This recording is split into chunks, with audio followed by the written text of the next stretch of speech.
اللہ تعالیٰ نے انسان کو اس دنیا میں بھیج کر اس انسان کے ذمے کچھ عبادات جو ہے وہ اللہ نے لگائی ہیں، اور پھر ان عبادات کے اندر بھی ایک چیز کو اللہ نے جو ہے وہ خاص طور پر ذکر کیا ہے کہ کوئی بھی عبادت ہو، اس عبادت کے اندر ایک چیز کا ہونا ضروری ہے۔ اگر وہ چیز نہیں ہے تو وہ عبادت اللہ کے ہاں قابل قبول نہیں ہے، وہ عبادت رد کر دی جاتی ہے، اور وہ عبادت اللہ اس کو قبول نہیں فرماتے۔ اور وہ چیز کیا ہے جو ہر عبادت کی صحت اس پر موقوف ہے؟ وہ ہے اخلاص۔ کسی بھی عبادت کے اندر اگر اخلاص جو ہے وہ نہیں ہے تو اخلاص کے بغیر وہ عبادت جو ہے وہ اللہ کے ہاں مردود سمجھی جاتی ہے، یعنی اس کو رد کر دیا جاتا ہے، وہ اللہ کی نظر میں قابل قبول نہیں ہوتی۔ کوئی بھی عبادت چھوٹی ہو یا بڑی ہو، کوئی بھی ایسا کام جس کو شریعت نے عبادت کے طور پر مقرر کیا ہے، وہ چھوٹا ہو یا بڑا ہو، اس پر بہت زیادہ اجر و ثواب کا وعدہ ہو یا تھوڑے اجر و ثواب کا وعدہ ہو، وہ اللہ کے ہاں قابل قبول اسی وقت ہوتا ہے جب اس میں اخلاص کی دولت ہوتی ہے۔ اگر اخلاص ہے تو وہ اللہ کے ہاں قابل قبول ہے، اور اگر اخلاص نہیں ہے تو اللہ کے ہاں ایسی چیز کو رد کر دیا جاتا ہے۔ پھر چاہے انسان جو ہے وہ ساری رات تہجد کے اندر گزار دے، اور جو ہے وہ اپنا سارا مال اللہ کے رستے کے اندر خرچ کر دے، اور اپنی ساری زندگی جو ہے وہ اللہ کے رستے کے اندر گزار دے، اگر اس کی زندگی میں اور اس کی نیکی اور اس کی عبادت کے اندر فرمایا اگر اخلاص کی دولت نہیں ہے تو اس کی عبادت جو ہے یہ کسی کام کی نہیں ہے، اللہ تعالیٰ اس کی عبادت کو رد فرما دیتے ہیں۔ قرآن کریم کے اندر بھی اللہ رب العزت نے اخلاص سے متعلق جو ہے وہ مختلف مقامات پر اس بات پر زور دیا اور اپنے بندوں کو یہ بات سمجھائی ہے کہ کسی بھی کام کے اندر اگر اخلاص ہے تو وہ کام اللہ کی نظر کے اندر قابل قبول ہے، اور اگر اخلاص نہیں ہے تو اللہ ایسے اعمال کو، ایسی عبادت کو اور ایسی نیکیوں کو اللہ رد کر دیتا ہے۔ حدیث مبارکہ میں آتا ہے نبی کریم صلی اللہ علیہ وسلم نے فرمایا تین لوگ ایسے ہیں کل قیامت کے دن جو جہنم کا ایندھن بنیں گے، یعنی ان تین بندوں کے ذریعے سے اللہ تعالیٰ جہنم کی آگ کو بھڑکائے گا، جہنم کی آگ کو اور زیادہ کرے گا ان تین بندوں کے ذریعے سے۔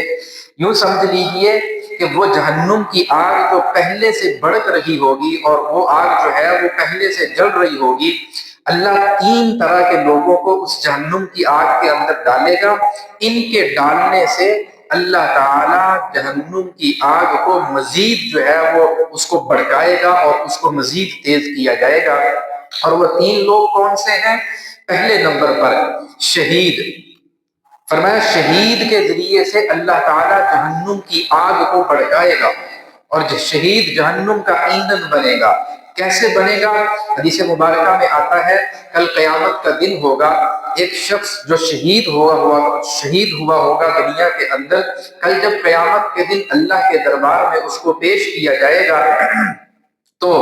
اللہ تعالیٰ اس سے پوچھے گا کہ بتا کیا لے کر آیا ہے، تو وہ شخص اللہ کے جواب میں کہے گا کہ یا اللہ تو نے ایک جان دی تھی، قوت دی تھی، طاقت دی تھی، جسم مضبوط تھا، بہادری دی تھی، تو میں اپنی جان کو، اپنی بہادری کو، اپنے جسم اور اپنے جسم کے اندر موجود طاقت اور توانائی کو میں نے تیرے رستے کے اندر صرف کیا، اور میں کافروں کے خلاف لڑتا ہوا میدان جنگ کے اندر جو ہے وہ شہید کر دیا گیا، لہذا میں اپنی شہادت کو لے کر آیا ہوں کہ تو نے جو جان دی تھی میں نے وہ جان تیرے رستے کے اندر جو ہے وہ لٹا دی اور قربان کر دی۔ تو شہید اپنی اس شہادت کو اپنے اعمال میں سے لا کر اللہ کے سامنے پیش کرے گا۔ جب اللہ سوال کرے گا کہ بتا دنیا سے کیا لے کر آیا ہے، تو شہید کہے گا کہ میں شہید ہوا ہوں، میں جان تیرے رستے میں قربان کر کے آیا ہوں۔ تو اللہ تعالیٰ فرمائیں گے کہ نہیں، اللہ کیا فرمائیں گے کہ نہیں، تو نے وہ جان جو اللہ کے رستے کے اندر قربان کی تھی وہ میری رضا کے لیے نہیں کی تھی، بلکہ تو نے لوگوں کے سامنے بہادر بننے کے لیے کی تھی، بلکہ تو لوگوں کے سامنے اپنے آپ کو بہادر بنانا چاہتا تھا، تو لوگوں کے سامنے اپنی طاقت کا اظہار چاہتا تھا کہ لوگ تمہیں کہیں کہ یہ شخص بڑا بہادر ہے، لوگ تمہیں کہیں کہ یہ تو اللہ کے راستے میں لڑنے والا ہے، لوگ تمہیں کہیں کہ یہ اللہ کے راستے کا مجاہد ہے۔ تو جب یہ شہید اللہ کے دربار میں جو ہے وہ اپنی شہادت کے اس عمل کو پیش کرے گا، اللہ اس کے عمل کو رد کر دے گا اور کیا کہے گا کہ وہ عمل تو نے میری ذات کے لیے نہیں کیا تھا، وہ عمل تو نے مجھ کو راضی کرنے کے لیے نہیں کیا تھا، بلکہ تم نے لوگوں کی واہ واہ حاصل کرنے کے لیے کیا تھا، تم نے لوگوں میں اپنے آپ کو بہادر ثابت کرنے کے لیے کیا تھا، اس لیے آج تمہارا وہ عمل قابل قبول نہیں ہے۔ اللہ فرشتوں کو حکم دیں گے اس کو اٹھاؤ اور اٹھا کر منہ کے بل اس کو جہنم کی آگ کے اندر پھینک دیا جائے، منہ کے بل اس کو دوزخ میں ڈال دیا جائے۔ پھر فرمایا نبی کریم صلی اللہ علیہ وسلم نے ایک دوسرا شخص اللہ کے دربار میں لایا جائے گا اور اس سے پوچھا جائے گا، اللہ پوچھیں گے کہ ہاں بتا دنیا سے کیا لے کر آیا ہے، اس سے متعلق دنیا کے اعمال ہوں گے کہ اللہ اعمال سے متعلق سوال کرے گا کہ بتا دنیا سے کیا لے کر آیا ہے، تو وہ کہے گا کہ یا اللہ تو نے مجھے مال دیا تھا، تو نے مجھے دولت کی فراوانی دی تھی، تو نے مال و مال کے ڈھیر اور انبار لگا دیے تھے، پورے گاؤں کے اندر، پوری بستی کے اندر اور پورے شہر کے اندر سب سے زیادہ مال و دولت میرے پاس تھا، اور میں اس مال کو، اس دولت کو، اس روپے پیسے کو میں ہمیشہ تیرے راستے کے اندر خرچ کرتا رہا، میں مستحقین کی مدد کرتا رہا، میں یتیموں کے سر پہ ہاتھ رکھتا رہا، میں نے غریبوں اور بیواؤں کی مدد کی، میں نے اللہ کے راستے کے اندر خرچ کیا، جہاں بھی پتہ چلتا فلاں جگہ پر خرچ کرنے کی ضرورت ہے، جہاں پر بھی پتہ چلتا فلاں علاقے کے اندر کوئی غریب شخص رہتا ہے، اگر پتہ چلتا فلاں محلے کے اندر کوئی بیوہ عورت رہتی ہے، میں فوری طور پر مال لے کر اس کے پاس پہنچ جایا کرتا تھا اور اس کی مدد کیا کرتا تھا، اس کے ساتھ تعاون کیا کرتا تھا۔ تو یہ شخص اللہ کے دربار میں اپنی سخاوت کو پیش کرے گا کہ اے اللہ میں دنیا میں بڑا سخی تھا، جو مال تو نے دیا تھا وہ تو میں نے اللہ کے راستے کے اندر خرچ کیا، اس نیکی کو پیش کرے گا، اللہ کی طرف سے حکم ہوگا کہ اس کے عمل کو بھی رد کر دیا جائے، اور اللہ تعالیٰ اس کے جواب کے اندر فرمائیں گے کہ یہ سخاوت یہ تو نے مجھے راضی کرنے کے لیے نہیں کی تھی، یہ سخاوت تو نے اللہ کی خوشنودی حاصل کرنے کے لیے نہیں کی تھی، اور یہ جو روپیہ پیسہ تم لوگوں کو دیتے تھے اور خرچ کرتے تھے یہ تو تم اس نیت سے دیتے تھے کہ لوگ تمہیں سخی سمجھیں گے، لوگ تمہیں سخاوت کرنے والا جانیں گے، لوگ تمہاری واہ واہ کریں گے اور لوگوں کے اندر تم مشہور ہو جاؤ گے، تمہارا پورے علاقے کے اندر نام ہوگا کہ فلاں شخص بڑا جو ہے وہ سخاوت کرنے والا ہے اور وہ اللہ کے راستے میں خرچ کرنے والا ہے۔ تو یہ اپنی سخاوت کو پیش کرے گا اپنی بخشش کے لیے، اپنی نجات کے لیے، اپنی سخاوت کو اللہ کے دربار میں پیش کرے گا اور اللہ اس کی سخاوت کو رد کر دے گا، اور کیا فرمائے گا جب یہ میری رضا کے لیے نہیں تھی اور میری خوشنودی کے لیے نہیں تھی، اللہ فرمائے گا مجھے تیرے اس عمل کی کوئی ضرورت نہیں ہے۔ پھر اللہ فرشتوں کو حکم دے گا اور فرشتوں سے کہا جائے گا اس کو اٹھاؤ اور اٹھا کر اس کو بھی منہ کے بل دوزخ کی آگ کے اندر ڈال دو۔ تو یہ دو شخص۔ پھر حدیث پاک میں آتا ہے نبی کریم صلی اللہ علیہ وسلم نے فرمایا تیسرا شخص جو اللہ کی دربار میں لایا جائے گا وہ عالم ہوگا، وہ عالم ہوگا، وہ قاری ہوگا، دین کی دعوت دینے والا، دین کی تشہیر کرنے والا، دین کی دعوت کو آگے پھیلانے والا۔ فرمایا اس عالم کے ذریعے سے اللہ جہنم کی آگ کو بھڑکائے گا، اس عالم کے ذریعے سے اللہ جہنم کی آگ کو بھڑکائے گا۔ کہ اللہ کے سامنے جب اس کو پیش کیا جائے گا اور اللہ اس سے پوچھے گا بتا کیا لے کر آیا ہے، تو یہ اللہ کے دربار میں کہے گا اللہ تو نے مجھے علم دیا تھا، تو نے مجھے جو ہے وہ دین کے علم کی دولت دی تھی، قرآن کی دولت دی تھی، میں دنیا میں عالم تھا، میں دنیا میں قاری تھا، میں دنیا میں مفتی تھا، میں لوگوں کی دینی رہنمائی کرتا تھا، میں لوگوں کو دین سمجھاتا تھا، میں لوگوں کو دین بتاتا تھا، آج یہی عمل میں تیری بارگاہ میں اپنی بخشش اور اپنی نجات کے لیے پیش کرتا ہوں، تو اللہ کی طرف سے جواب ملے گا کہ یہ کام تو نے میری رضا کے لیے نہیں کیا تھا، یہ کام تو نے میری رضا کے لیے نہیں کیا تھا، یا اللہ پھر کس لیے کیا تھا؟ فرمایا تم خطبے بیان دیا کرتے تھے، تم بڑے بڑے جلسوں میں جا کے بیان کیا کرتے تھے اس مقصد سے کہ لوگ تمہاری واہ واہ کریں، لوگ تمہاری جو ہے وہ تمہارے جو ہے وہ لوگ تمہارے گن گائیں، اور لوگوں کے اندر تمہارا چرچا ہو، اور لوگ تم سے خوش ہو جائیں، اور لوگوں کے اندر تم بڑے عالم کہلائے جاؤ، لوگوں کے اندر تمہارا نام و نمود ہو، اور لوگ تمہیں عالم اور مفتی کہیں اور قاری کہیں، اور لوگوں کے اندر تمہاری واہ واہ ہو جائے۔ اللہ کی طرف سے جواب ملے گا یہ سب کام تو نے مجھے راضی کرنے کے لیے نہیں کیے تھے، بلکہ تو نے اپنے نام و نمود کے لیے کیے تھے، لوگوں میں اپنی واہ واہ کے لیے کیے تھے۔ پھر اللہ کی طرف سے حکم ہوگا اس عالم کو، اس قاری کو اٹھاؤ اور اس کو منہ کے بل دوزخ کی آگ کے اندر ڈال دیا جائے۔ تو حدیث پاک میں کیا آتا ہے؟ 3 لوگ اللہ کے دربار میں پیش کیے جائیں گے، 3 لوگ اللہ کے دربار میں پیش کیے جائیں گے، اور تینوں لوگوں کے ذریعے سے نبی کریم صلی اللہ علیہ وسلم نے فرمایا اللہ جہنم کی آگ کو بھڑکائے گا۔ یہ 3 لوگ جہنم کا ایندھن بنیں گے۔ کون بنیں گے؟ نمبر 1 شہید، نمبر 2 سخی، نمبر 3 عالم۔ یہ تینوں وہ لوگ ہیں جن کا اللہ کے ہاں بہت اونچا اور بہت بڑا مقام ہے۔ یہ تینوں لوگ کون ہیں جن کا اللہ کے ہاں بہت اونچا اور بہت بڑا مقام ہے؟ شہید کے بارے میں اللہ کے نبی صلی اللہ علیہ وسلم نے فرمایا کل قیامت کے دن جب اس شہید کو اللہ کے دربار میں پیش کیا جائے گا، فرمایا اگر اس کے دنیا کے اندر اعمال میں اس کے جو ہے اگر قرض نہیں ہوگا، اللہ اس شہید کو فرمائے گا تم بغیر حساب کتاب کے جنت میں چلے جاؤ۔ شہید کو بغیر حساب کے جنت میں داخل کر دیا جاتا ہے۔ اور پھر فرمایا جب کوئی شخص اللہ کے راستے کے اندر لڑتا ہوا شہادت کے مقام کو پاتا ہے، اور جب وہ لڑ رہا ہوتا ہے، فرمایا جب اس کی گردن پر تلوار لگتی ہے، اور جب اس کے جسم پر زخم آتے ہیں، اور جب اس کا جسم جو ہے وہ زخموں سے چور ہوتا ہے، ابھی اس کی روح نکلتی نہیں ہے، فرمایا اللہ اس کے جسم سے اس کی روح الگ ہونے سے پہلے شہید کا آخرت کا مقام اللہ دنیا کے اندر دکھا دیتا ہے۔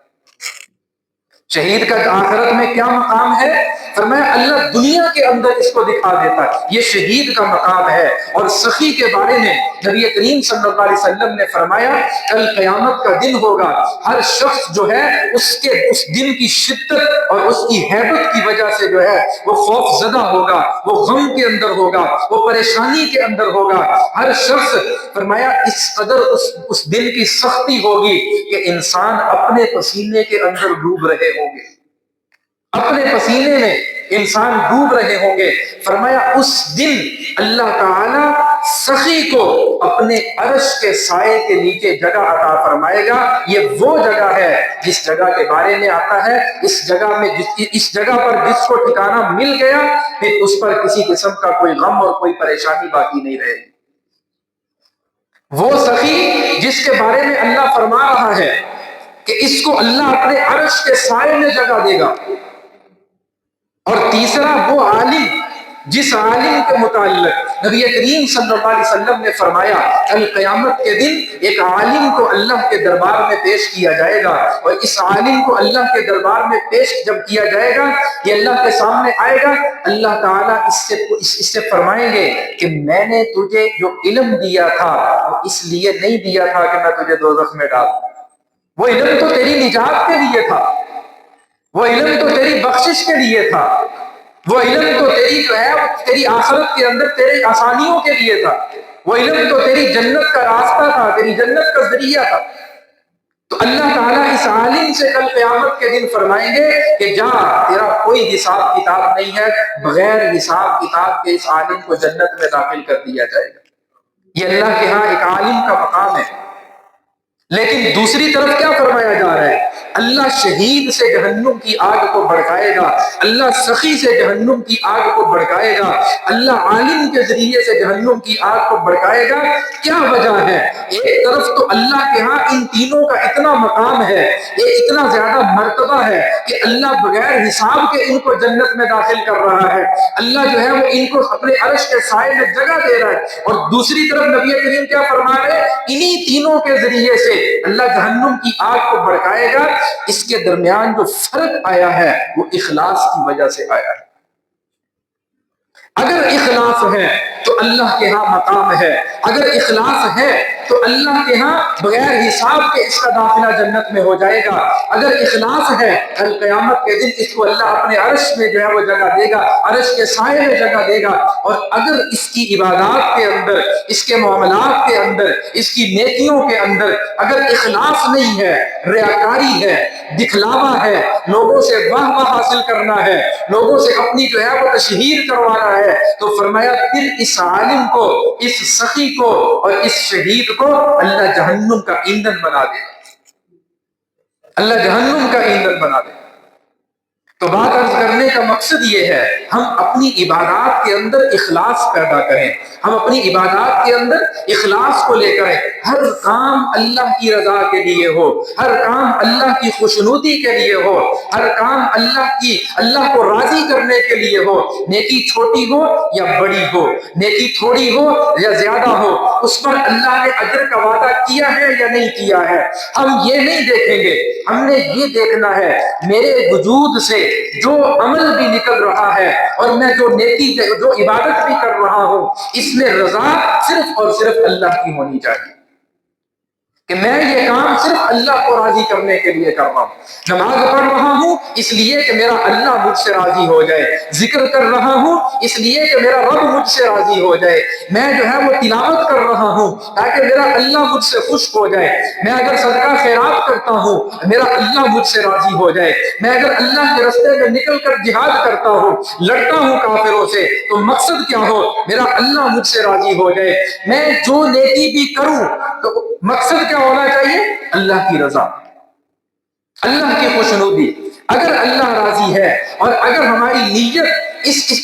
ان تمام عبادات کے اندر اللہ کو راضی کرنے کی ہے تو ہماری نیکیاں اللہ کے دربار میں معنی رکھتی ہیں اور ان کی قیمت کل قیامت کے دن اللہ لگائے گا۔ اور اگر ہم نیکیوں کے تو ڈھیر لگا لیں، نیکیوں کے تو بڑے بڑے ہم نے انبار لگا دیے اور پہاڑوں کے برابر ہم نے نیکیاں جو ہے وہ اکٹھی کر لی اور جمع کر لی، لیکن ان نیکیوں کے اندر، ان عبادات کے اندر اگر اخلاص نہیں ہے تو بغیر اخلاص کے ان نیکیوں کے اللہ کے ہاں کوئی قدر و قیمت نہیں۔ یہ نیکیاں اللہ کے ہاں بے مول ہے، ان کی کوئی قیمت نہیں اللہ کے ہاں۔ اس لیے ہم اپنی زندگی میں اخلاص لے کر آئیں۔ ایک روپیہ بھی اگر اللہ کے راستے کے اندر خرچ کریں، نیت یہ ہو کہ یہ میرے اللہ کو راضی کرنے کے لیے ہے۔ اگر لاکھوں روپیہ بھی خرچ کریں تو پھر بھی نیت یہ ہو کہ یہ میرے اللہ کو راضی کرنے کے لیے۔ حضرت ابو بکر رضی اللہ تعالی عنہ جب نبی کریم صلی اللہ علیہ وسلم نے غزوہ تبوک کے موقع پر جو ہے وہ چندے کا اعلان فرمایا کہ بھئی سب جاؤ چندہ لے کر آؤ، چندے کی ضرورت ہے، مشہور واقعہ پہلے بھی کئی بار سنا بیان کیا، تو کیا واقعہ ہے؟ حضرت عمر رضی اللہ تعالی عنہ کیا کہتے ہیں؟ آج میں ابو بکر سے آگے بڑھ جاؤں گا، آج میں ابو بکر سے نیکیوں میں آگے بڑھ جاؤں گا۔ حضور نے فرمایا جاؤ اپنا اپنا مال لے کر آؤ، مال لے کر آئے، اور جب لے کر آئے حضرت ابو بکر رضی اللہ تعالی عنہ کے ہاتھ کے اندر گٹھری ہے، چھوٹی سی گٹھری، اور حضرت عمر وہ مال کا ڈھیر لے کر آ رہے ہیں۔ جب اللہ کے نبی کی بارگاہ میں لایا گیا، حضرت عمر کا مال ڈھیر لگا ہوا ہے اور حضرت ابو بکر کے مال چھوٹی سی گٹھری جو ہے وہ باندھی ہوئی ہے۔ اللہ کے نبی کی بارگاہ میں لے کر آگے فرمایا عمر کیا لے کر آئے ہو؟ حضرت عمر رضی اللہ تعالیٰ عنہ فرمانے لگے یا رسول اللہ جو کچھ گھر میں تھا اکٹھا کیا، آدھا لے آیا ہوں، آدھا گھر میں چھوڑ آیا ہوں بیوی بچوں کے لیے، گھر کی ضروریات کے لیے۔ تو نبی کریم صلی اللہ علیہ وسلم نے حضرت ابو بکر سے پوچھا، ابو بکر تم کیا لے کر آئے ہو؟ حضرت ابو بکر نے کہا یا رسول اللہ جو کچھ گھر میں تھا سب کچھ اٹھایا، گٹری میں ڈالا، گٹری کو گانٹھ دی اور اٹھا کے آپ کے قدموں میں نثار کرنے کے لیے لے آیا ہوں۔ ابو بکر گھر میں کچھ نہیں چھوڑا؟ فرمایا یا رسول اللہ گھر میں اللہ اور اس کے رسول کا نام چھوڑ آیا ہوں، گھر میں اللہ اور اس کے رسول کا نام چھوڑ آیا ہوں۔ یہ ہے وہ اخلاص کا اعلیٰ درجہ، اخلاص کا اعلیٰ مقام۔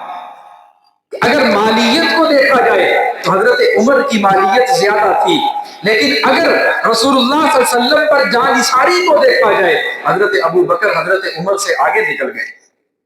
آگے بڑھ گئے۔ حضرت عمر رضی اللہ تعالیٰ عنہ اس دن کیا فرماتے ہیں کہ میں نیکیوں میں کبھی بھی ابو بکر سے آگے نہیں بڑھ سکتا، نیکی کے معاملے میں میں کبھی بھی ابو بکر سے آگے نہیں بڑھ سکتا۔ تو یہ اخلاص کی طاقت ہے،